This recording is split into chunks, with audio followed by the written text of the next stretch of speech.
Welcome back to 30 Players in 30 Days. The majority of the players that I've covered have been veterans, but I've got a rookie for you, Trey Sermon. While he may not have been the top of his class, with higher profile players like Travis Etienne, Najee Harris, and Javonte Williams getting all of the attention, he landed in arguably one of the best situations with the 49ers. So let's talk about those reasons. Reason number one, the 49ers offense is typically very running back friendly.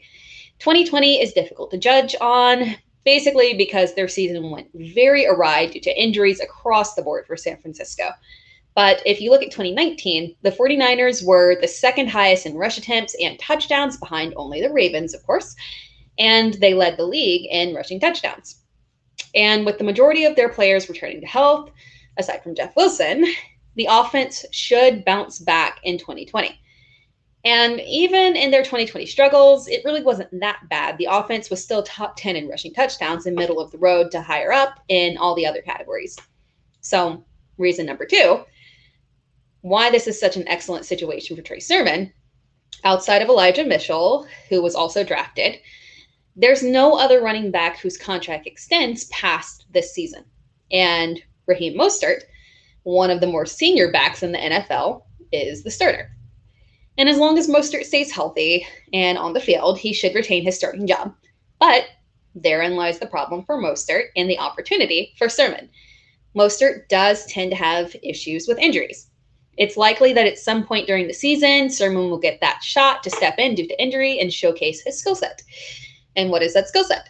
Well, it just happens to be everything that San Francisco likes. He's 6 foot, 215 pounds, and a very physical back who should be great at early down work. He can fulfill that early down role, or he could also be a 3-down back because, in addition to that size, he also has quickness and pass catching ability.